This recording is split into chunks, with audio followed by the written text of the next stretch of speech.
Vous pouvez vous asseoir. Oui, c'est beau. Voilà, j'ai demandé à Guillaume de venir, parce qu'en ce dimanche, c'est le dimanche de répondre à l'appel le plus haut. Et l'appel le plus haut, on le sait, c'est de donner sa vie pour que d'autres aient la vie. C'est cet appel que vous, chers parents, vous avez entendu, comme les apôtres. Ils ont entendu cet appel et aujourd'hui, cet appel, il retentit toujours en 2023 pour chacune et chacun d'entre nous. Nous sommes envoyés. Vous avez entendu Jésus qui disait « J'ai compassion pour ces brebis qui n'ont pas de pasteur, qui n'ont pas de berger pour les conduire. » Eh bien, ce n'est pas seulement réservé aux prêtres. Bien sûr qu'il faut prier pour qu'il y ait des vocations religieuses et sacerdotales, et c'est important, mais c'est le rôle de tous les baptisés, dans la joie de la foi, dans la joie de la rencontre. Quand on fait la rencontre avec le Seigneur, alors ça transforme nos vies, et on a envie de porter aux autres. Et Jeanne, Nana et Clémence, vous aussi, vous avez fait cette rencontre avec le Seigneur, et vous avez voulu faire cette profession de foi. Si cette rencontre grandit en vous, mais elle l'est déjà, parce que vous aimez Jésus et vous voulez vivre avec Jésus, alors vous serez aussi témoins jusqu'au bout du monde. Et il se trouve que Guillaume, lui aussi, a fait cette rencontre, parce qu'il n'y a pas d'âge, il n'y a pas de situation, et Guillaume, tu as entendu aussi un appel à aller dans un lieu précis.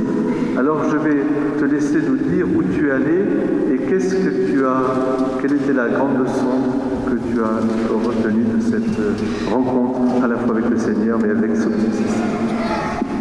Merci beaucoup. Déjà, je vous demande de me pardonner parce que je suis un peu timide.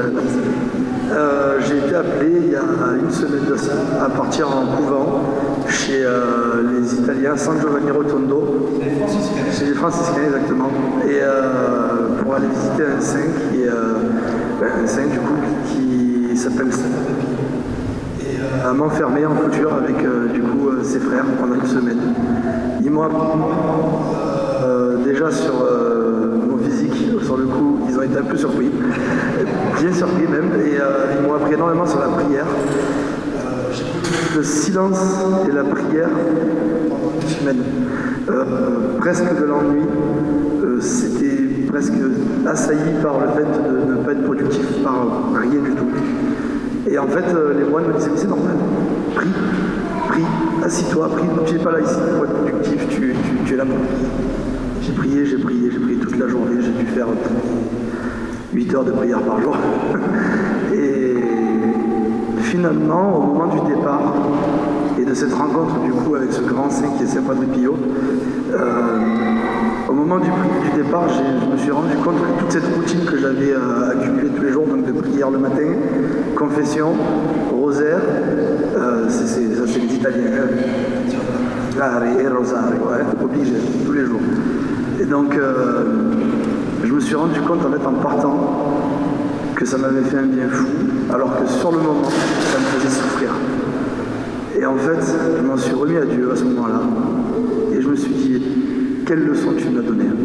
Le silence, c'est tellement important, finalement. Quand on revient au monde, quand on vit une semaine de silence, et au monde qui vit autour de nous, on se rend compte à quel point le silence, en fait, il est précieux dans la prière. Mes chers frères, mes chères sœurs, je vous remercie de m'avoir écouté. C'est Guillaume. Je voulais qu'on t'écoute. Je voulais qu'on t'écoute parce que précisément une profession de foi, c'est ça. C'est la rencontre. Et pour rencontrer le Seigneur, il faut l'intériorité, il faut un moment, je dirais, faire silence dans son cœur. Pour rencontrer le cœur à cœur. Les parents, vous le savez bien, si vous voulez vous aimer, les époux et les parents, et avec les enfants, il faut un moment d'intimité. Et c'est très important. Et bien avec le Seigneur, c'est la puissance XXL. Et tu vois, Guillaume, ce que tu as vécu auprès du Padre Pio. Alors vous savez, le Padre Pio, c'est un saint stigmatisé, c'est-à-dire qu'il a reçu les stigmates de la passion du Christ sur ses pieds, ses mains, son côté. Il avait été crucifié, si vous voulez. Il a vécu jusqu'en 1968. Son corps est intact et il est toujours à San Giovanni Rotondo. Et il a fait une œuvre merveilleuse de prière et une œuvre merveilleuse aussi pour la souffrance des gens en ouvrant Mais c'est surtout, je dirais, le sein de l'intériorité du silence. Ça ne m'étonne pas que tu aies été, je dirais, saisi par ce silence. Alors, en ce dimanche, qui est un dimanche de fête, un dimanche vraiment de joie et de fête, bien sûr, il est important pour nous de répondre à cet appel. Et vous voyez, Noé, c'est pour nous. Lana, Clémence, c'est pour nous aussi. Chacune et chacun d'entre nous, nous pouvons nous dire, et moi aussi, je m'attache à Jésus-Christ. Viens, suis-moi. Viens, suis-moi.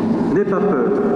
N'aie pas peur parce que ton cœur, qui a tellement soif et faim de cette vie éternelle, d'un bonheur qui ne finira pas, d'un amour fort, plus fort que la mort et le péché même, eh bien, viens, suis-moi. Découvre qui je suis. Tu es le Fils de Dieu Sauveur. Tu es le Messie. Tu es, comme vous l'avez dit, le chemin, la vérité et la vie. Sans moi, vous ne pouvez rien faire. Tu as les paroles de la vie éternelle.